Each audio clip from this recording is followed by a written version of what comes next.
নমস্কার, Rishibani institute of Vedic অ্যাস্ট্রোলজির পক্ষ থেকে স্বাগত জানাই আজকের জ্যোতিষ আলোচনায়।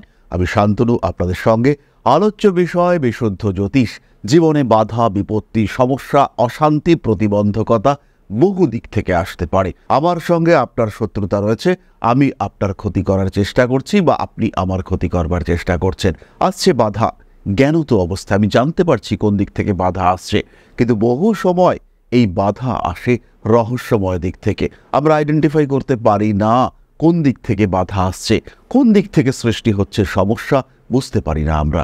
এই ধরনের সমস্যা, এই ধরনের বাধা, যার উৎস সম্পর্কে আমরা সম্পূর্ণ অজ্ঞাত, যাকে আমরা আইডেন্টিফাই করতে পারছি না, সেই বাধার কারণ হতে পারে প্রেত বাধক যোগ। কি এই প্রেত বাধক যোগ? জীবনের সমস্ত দিককে ডিস্টার্ব করতে পারে, জীবনকে স্তীমিত, সীমাবদ্ধ করে ফেলতে পারে এই প্রেত বাধক যোগ।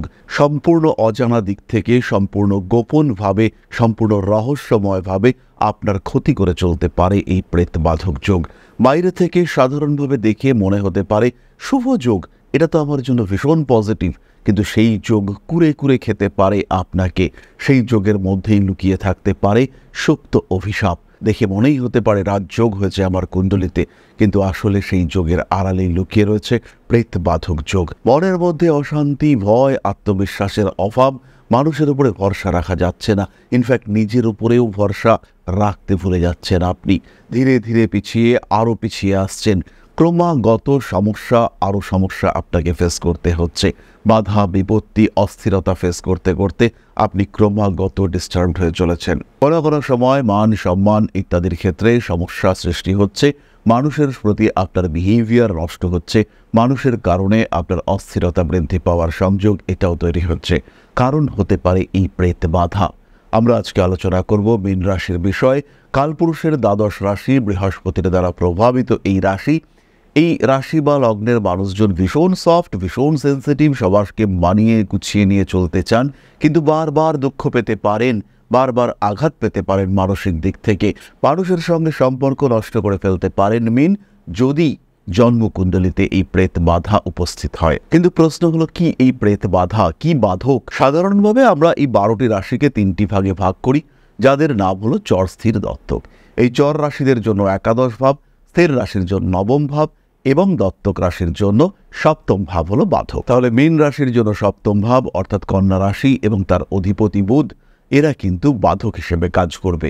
এবং প্রেত ক্ষেত্র হিসেবে আমরা অষ্টম এবং দ্বাদশকে কল্পনা করতে পারি। তাই অষ্টম ভাব, দ্বাদশ ভাব, এদের সঙ্গে যদি বুধের সম্পর্ক হয়, কিংবা যদি এই বুধ অর্থাৎ সপ্তমপতি সে যদি রাহু, শনি, কেতু ইত্যাদি গ্রহের সঙ্গে সম্পর্ক করে, অথবা যদি চন্দ্র রাহু সম্পর্কযুক্ত হয়, অথবা যদি শনি কেতু অষ্টম বা দ্বাদশ ভাবের সঙ্গে সম্পর্ক করে, অথবা যদি জন্মকুণ্ডলিতে লগ্ন কোনো কারণে রাহু দ্বারা পীড়িত হয় এবং শনি অষ্টম ভাবে থাকে, যদি চতুর্থভাবে রাহু শনি কম্বিনেশন হয়, এরকম বহু ক্ষেত্রে সৃষ্টি হতে পারে প্রেত বাধা।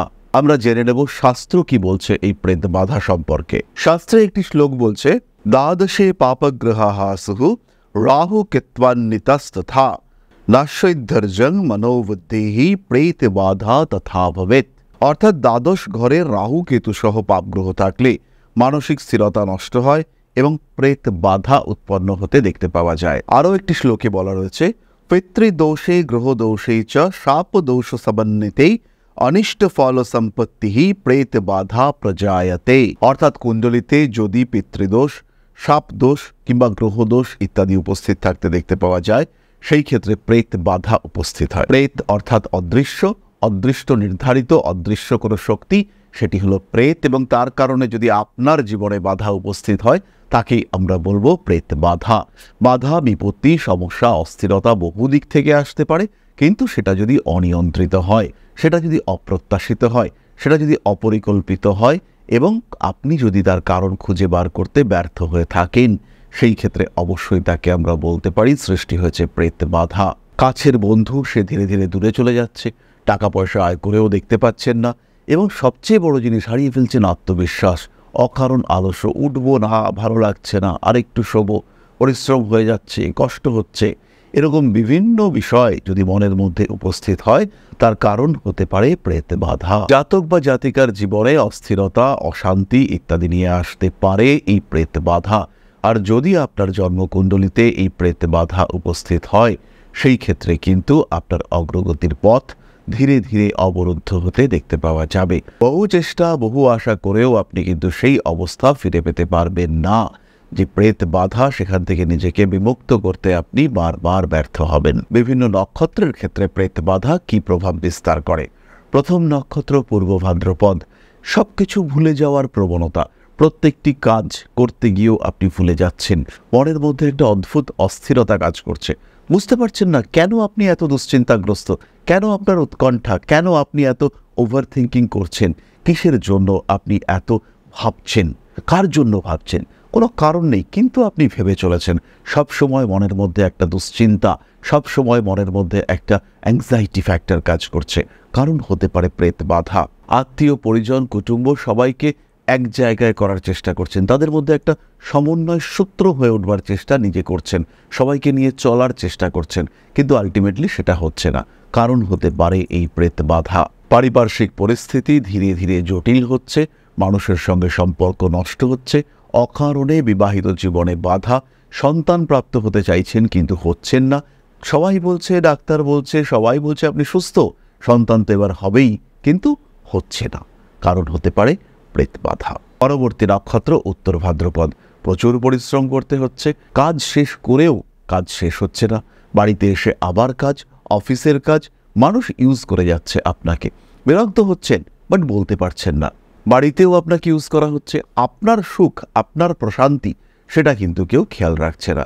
আপনি ভালো আছেন, আপনি খারাপ আছেন, কারোর সেই নিয়ে কোনো রকম উৎকণ্ঠা নেই। বিভিন্ন দিক থেকে গোপন শত্রুরা আপনাকে ডিস্টার্ব করছে, বিভিন্ন জায়গায় আপনার নাম ফেস লস হতে দেখতে পাওয়া যাচ্ছে, কারণে অকারণে রেগে যাচ্ছেন, নিজের লোক কাছের লোক তাদের উপরে মাথা গরম হয়ে যাচ্ছে। প্রত্যেকটি বিষয়ের কারণ কিন্তু হতে পারে অবশ্যই প্রেত বাধা। কিছু কিছু ক্ষেত্রে ঐশ্বরিক চিন্তা, ঐশ্বরিক চেতনা আপনার মধ্যে আসলেও সেটা ডাইভার্টেড হয়ে যাচ্ছে, একটু আধ্যাত্মিক দিকে যেতে চাইছেন, কিন্তু অদ্ভুত অদ্ভুত যুক্তি মনের মধ্যে কাজ করছে। আত্মীয় পরিজন কুটুম্ব তাদের সঙ্গে অ্যাটাচমেন্টে ডিস্টারবেন্স দেখতে পাওয়া যাচ্ছে, মানসিক দিক থেকে বেশ কিছু সমস্যা সৃষ্টি হচ্ছে, এরকম অদ্ভুত অস্থিরতা সৃষ্টি হতে পারে আপনার জীবনে, মানসিক দিক থেকে দুশ্চিন্তাগ্রস্ত হয়ে পড়তে পারেন আপনি। সুতরাং প্রেত বাধা এমন একটা কন্ডিশন আপনার কুণ্ডলিতে হতেই পারে। এই প্রেত বাধা সৃষ্টি হয়েছে দেবগুরু বৃহস্পতির দ্বারা। লগ্নপতি দশমপতি, সেই বৃহস্পতি অষ্টমভাবে অবস্থান করে রয়েছে। আপনি ভাবছেন আপনি দীর্ঘায়ু হয়েছেন, হ্যাঁ আপনি দীর্ঘায়ু হয়েছেন, কিন্তু তার সঙ্গে সঙ্গে অষ্টমভাবে বৃহস্পতি রাহুদৃষ্ট বা ক্লিষ্ট এই বৃহস্পতি, সে কিন্তু আপনার সাকসেসকে সম্পূর্ণ ড্যামেজ করেছে, সব দিক থেকে আপনাকে জীবনে পিছিয়ে দিচ্ছে। এগোতে চাইছেন, কিছু না কিছু বাধা, বারবার বাধা, যতবারই হয়েছেন এই বাধা অতিক্রম করলাম, একটু ভালো আছি, সঙ্গে সঙ্গে আবার নতুন বাধা সৃষ্টি হচ্ছে আপনার জীবনে। সুতরাং এই প্রেত বাধক যোগ কিন্তু আপনাকে ক্লিষ্ট করতে পারে, সমস্যায় ফেলতে পারে আপনাকে। যদি জন্মকুণ্ডলিতে এই প্রেত বাধা থাকে, তাহলে রেবতীর বেসিক ক্যারেক্টারিস্টিক্সই চেঞ্জ হয়ে যেতে দেখতে পাওয়া যায়। ছোটবেলায় একরকম ছিলেন, হাসি খুশি আনন্দমুখর, বয়স বাড়ার সাথে সাথে গম্ভীর, আরও কঠিন ব্যক্তিত্ব দেখতে পাওয়া যাচ্ছে। নিজের উপর নিয়ন্ত্রণ ধীরে ধীরে হারাচ্ছেন, বেশ একটা গাম্ভীর্যময় ব্যক্তিত্ব, মানুষের সঙ্গে দূরত্ব, কিন্তু ধীরে ধীরে ভেতর থেকে আরও একা হয়ে যাচ্ছেন রেবতী। মনে হচ্ছে পৃথিবীতে কেউ আপনার কথা ভাবে না, পৃথিবীতে কেউ আপনার নিজের নয়। দুঃখ, কষ্ট, একাকিত্ব ক্রমাগত গ্রাস করছে আপনাকে। কিছু কিছু ক্ষেত্রে বেশ অস্থিরতা কাজ করছে, এবং এই অস্থিরতা থেকে কিছুতেই নিজেকে মুক্ত করতে পারছেন না। ধীরে ধীরে আরও কনফিউজড হয়ে যাচ্ছেন।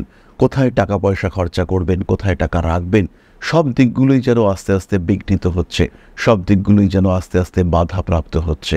জমি জায়গা সম্পত্তি ইত্যাদি থাকা সত্ত্বেও ক্রমাগত আপনি সমস্যার মধ্যে পড়ছেন। সেই সম্পত্তি, টাকা পয়সা, এগুলো কোনোটাই আপনি প্রপার ওয়েতে ব্যবহার করতে পারছেন না। আত্মীয় পরিজন কুটুম্ব এদের সঙ্গে একটা অদ্ভুত মানসিক দূরত্ব তৈরি হচ্ছে।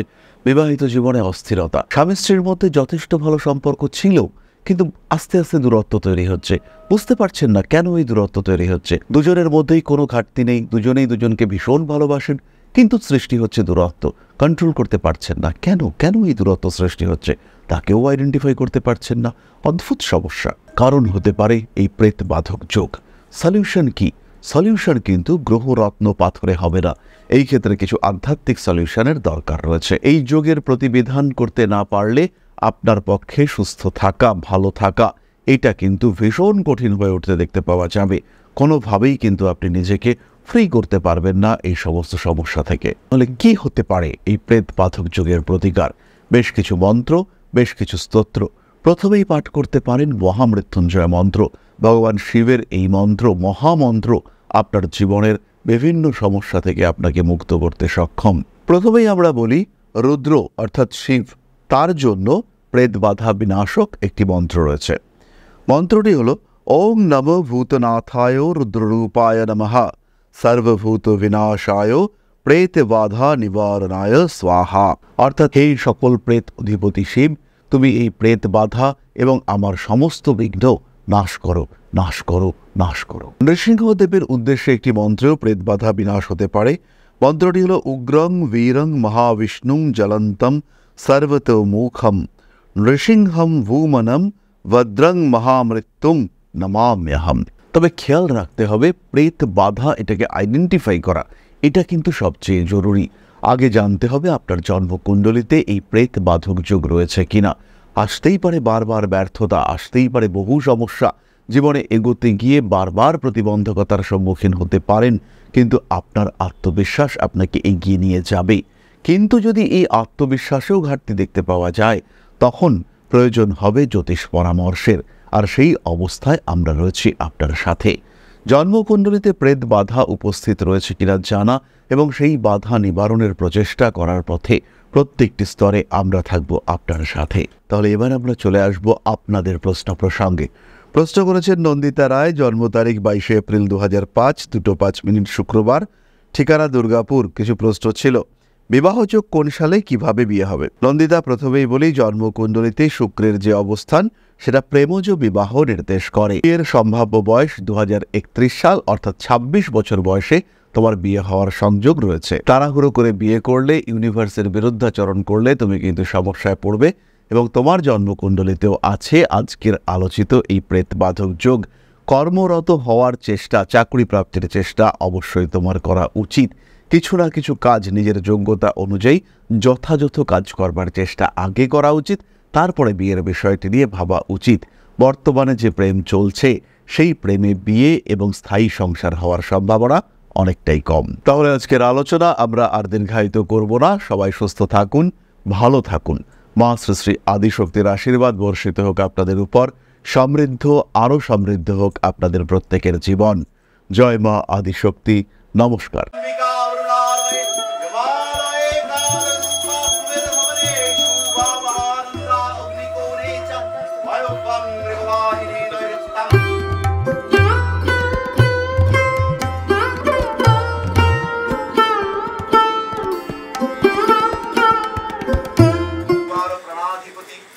दक्षिणा कालिका परिषदाय स्वाहा।